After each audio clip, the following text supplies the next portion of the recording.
So the transformer has been mounted on the case here, on the structure of the power supply, and I'm ready to follow page number 7, which is basically doing some soldering. And so we'll do some. That actually should have prepared the board. The board is going to go install here on top on these 4 holes. All right. And so we will go ahead and set this up. There are some holders here. There's actually a right side, a right way and wrong way to put them. So make sure that when you place the board, goes the way it's supposed to go, like that. And there's gonna be some spacers. These guys will go like that. If you can see how they go, they mount on the chassis, actually inside the chassis and on the board. So there's no best practice on these, but I guess we could just put them in there like that. Okay, and hopefully everything's gonna line the way we want it. You can get these guys out. It's a little challenging to do, but anyways, here we got our 4 posts, and then you can see the post in there. There you go. And I'll try to show you here the mounting of the mountain. So this will go right on top and we'll click in.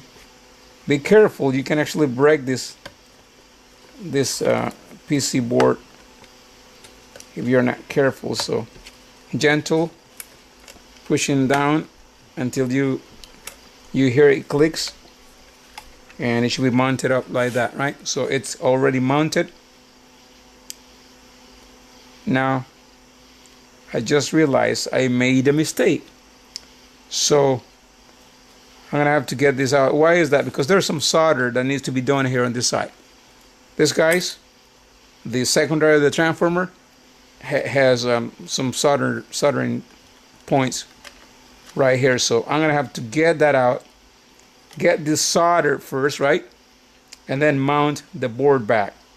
There's also some soldering to be done with the primary of the transformer, which I'm gonna also do that, and of course the incoming line that feeds in the power supply will need to be soldered.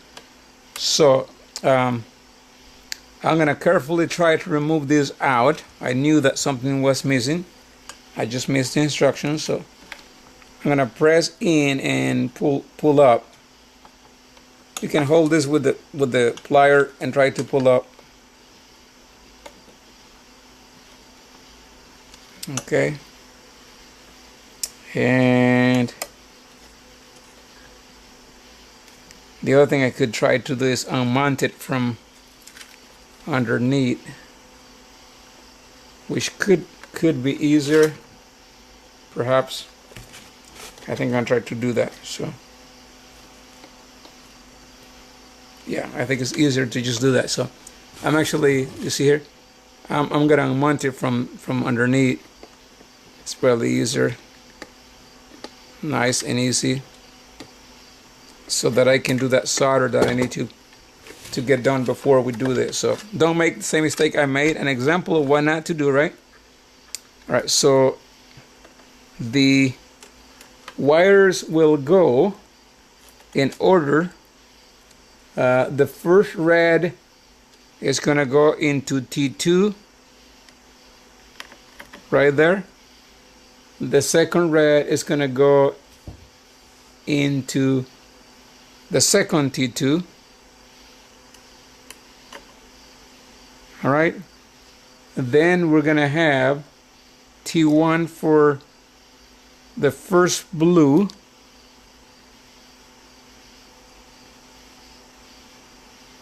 and the black at the center tab.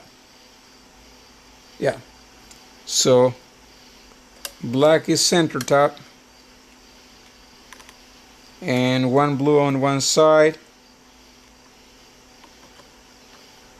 the other blue on the other side. I don't think this will make a difference whether the blue is T1 or T1. They're actually both T1, so you should be fine by just following the instructions. So as this thing is assembled, then my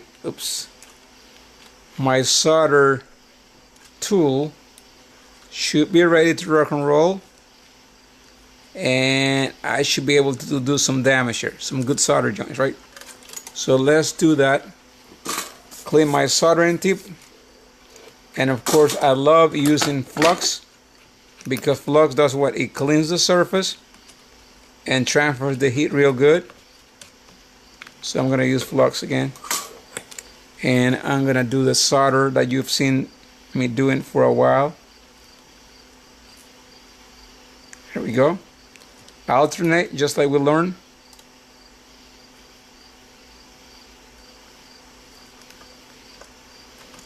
Alternate, so that the heat is not just concentrated on one side.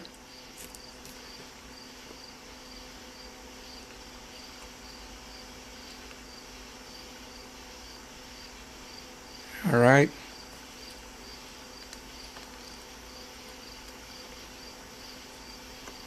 And this should be fairly decent joints, enough to hold things in place, right? You can trim that if you like, or you can just leave it like that. It's not going to hurt anything. And it's not going to hurt because it's not larger than the spacers. You see that? So we could trim that out. Why not? If we want to do that, we can do that. I'm going to just go ahead and do that. Be careful when you do this again. If you're working with somebody else, you want to put your cover or hand so the debris will not fly on the eyes or head of the other person, right? So that's what we did. So that is solder. I don't expect more solder to be done on this board, except for the wires themselves. But everything should be in place. So now we can actually go back and place it and push it in real nice. And it is in place, right? All set. And we continue on by soldering the rest of the wires. I'm just following basically figure J. That's the schematic that I'm following there. And I'll just go by that. Okay, so we have two primary lines, A and B, black actually both. And they are the control lines. Let's see, I'm just making sure that we got, there's some shrinking tubing that we have here, recommended for this work. And the way they have it is so that we can use it to keep things in place. So I'm going to prepare this wire that come from the center of the fuse and back to the switch. This is probably not a good practice, but I'll show you the fact that if you don't have a stripping tool, you can do that. It looks easy, but you can cut your fingers, so not a recommended practice, but in the absence of a good stripping tool, you can do that. See how nice that looks? Okay, my stripping tool doesn't do too well, so I had to use what I had, so carefully do that, okay? So, where are we now? I'm going to try to follow here the schematic. Alright, the insulation of both the 6-inch red gauge and solder to lug 1. Which one is lug 1 here?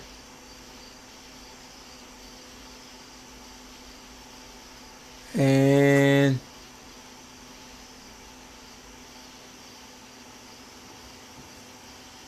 I'm just following this figure J on page number 7 to get this connected. Okay, so I see and I probably got more wire than I need, but that's okay. So a couple of solder joints here that need to be done. Let's see if you can follow me here. The green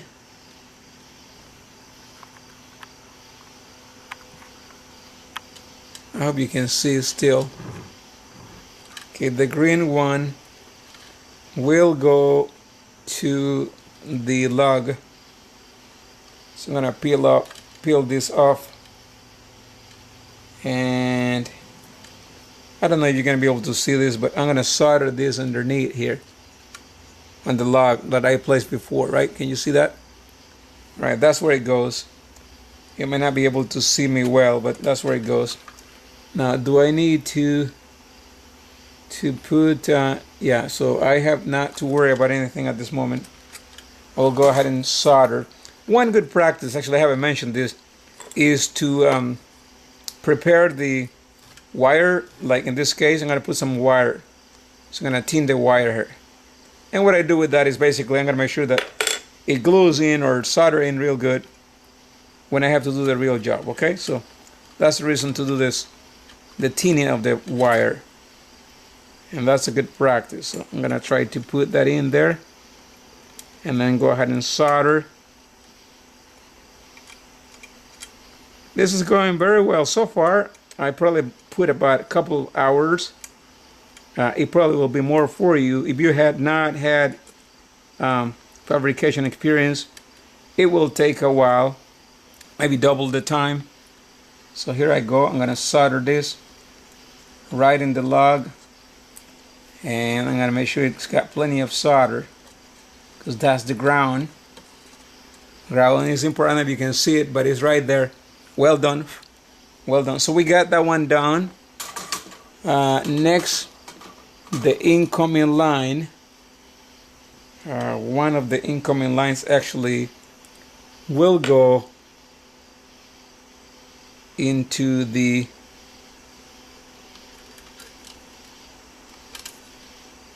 one incoming line. I don't know if they're colored or not. Yeah, so the tubing and the wire.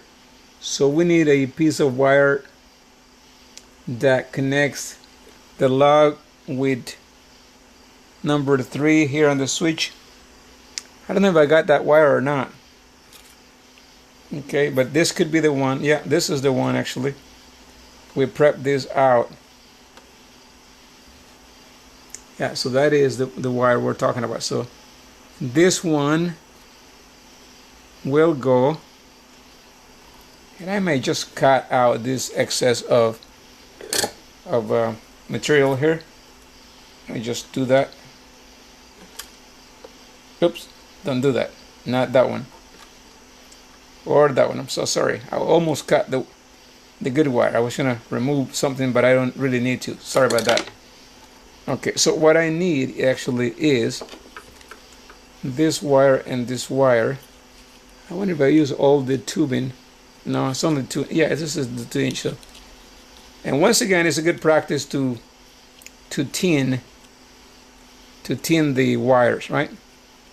It really is a good practice, so that whenever you solder something, it will stay strong. Once again, what I'm doing here is not something you want to do if you don't have practice. Please don't hurt yourself. But the tinning part, you can do that. I'm going to put some solder here. And the idea is you want to tin those end of the termination real good, so that they grab a hold of the solder joint when you do the actual joint. So tinning, it is a good practice. So once again, the incoming line goes into the center right here. So we're going to solder that one right there. I hope you can see it.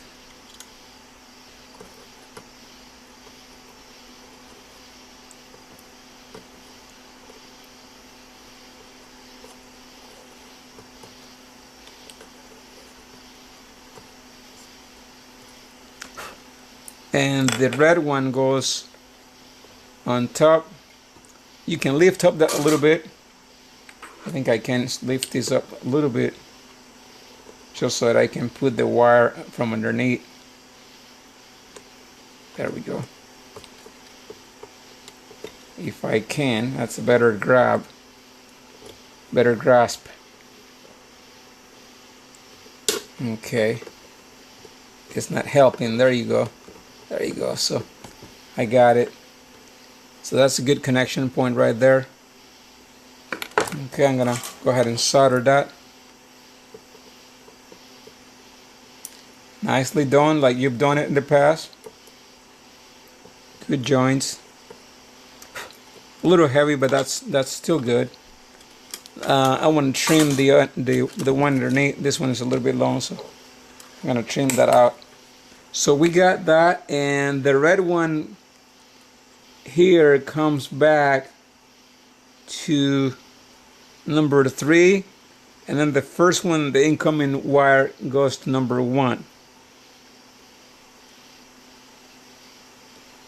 So we still got the transformer part that we need to do, so one at a time. Alright, so the first transformer wire goes together with the incoming line, right? Yeah, they go together on number 1. So you can twist them together. I guess I can do that.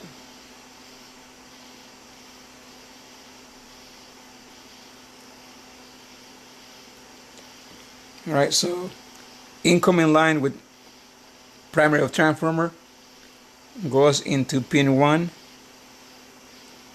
And you know, I'm tempted to solder, which I'm going to do that. I'm going to solder these guys together.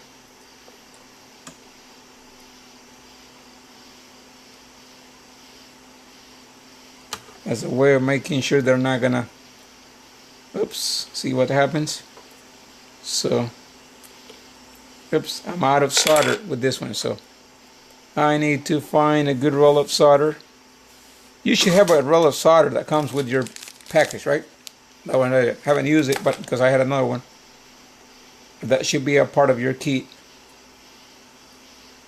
And once again, I need to put these 2 wires together. You see me battling here a little bit. It's the transformer plus the incoming wire that go together. In other words, one goes directly onto the transformer. One of the incoming wires. One of the incoming lines, okay? I'm going to wrap it around. This is another technique I have learned over the years. And as I wrap it, I can use that solder to put them together. See how I do that? And now I should be able to solder in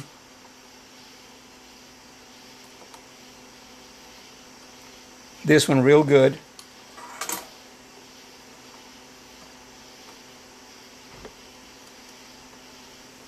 Use the new solder roll. We're getting there, okay? Promise you'll do well. Just make sure that you verify every step of the way. Every piece in it's where it belongs, and then go from there. So here I go. Hopefully you can see what I'm doing. I think you can. So when it comes to this point, you want to put enough solder, right? Because it needs to grab a hold of that thing real good. So we got that taken care of. And now we have the red one from the top lug of the fuse back to number 3 underneath. This is going to be tough, but we can certainly do it. Why don't we do the one on top first? Or it doesn't matter. So let me see if I can do a side job here. Can you see? I don't know if you can see or not. But here is what I'm going to be soldering. Right there. I don't know if you can see or not. Right there is what I'm going to solder. I'm soldering the transformer primary to the power switch. That's what I'm doing here. So If you cannot see me, that is what I'm doing.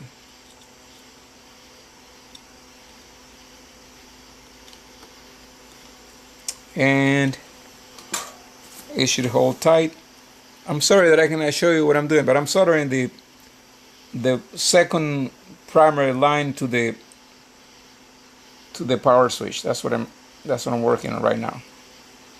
All right, you should be able to do that well. It needs to be soldered real good. Okay, and so I have that. Hopefully I can show you what I did. Right there is where I work. Oops. Right there. Right there. The power switch, right? That's nicely soldered. And I have one remaining one, which is the one coming from the fuse.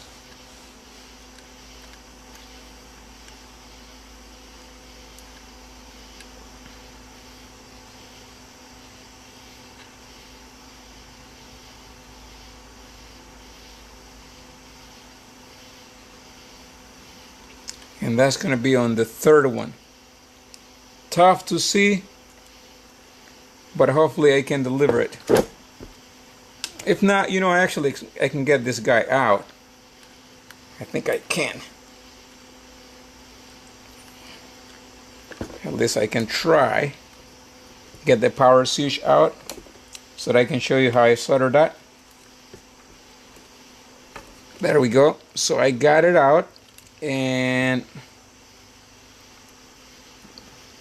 hopefully kindly and gently I can bring it back in place.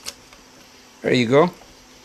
So I got it out, and I'll show you here in a second what I'm working on. And basically, sorry that my camera doesn't follow me, does it? And so the red one is gonna go in there. Just following the schematics. That's all I'm doing. Following the schematic. If you get bored of me, you can just shut down the video and go on your own. That's not a problem.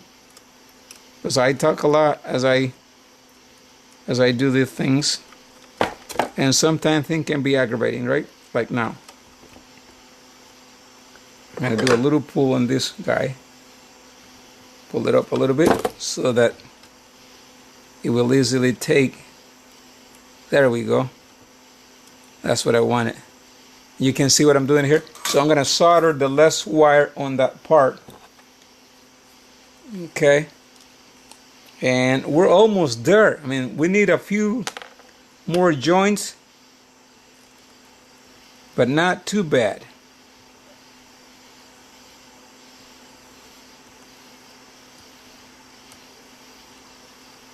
And make sure you got rich solder in there so that the connection is real good. I'm going to trim that out.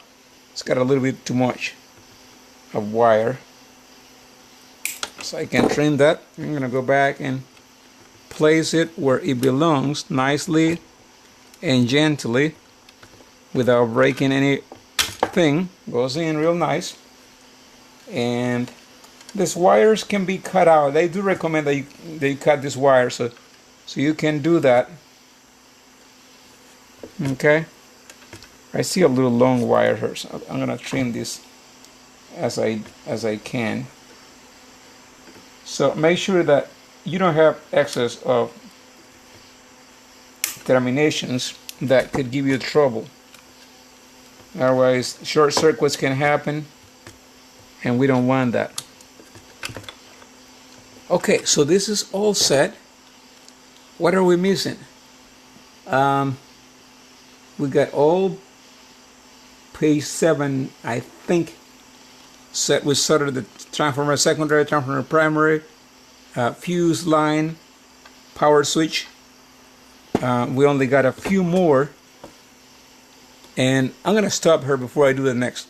The next could be the last thing that we do, which is connecting the remaining wires on the board, and then we'll go from there to test out the power supply. Be right back.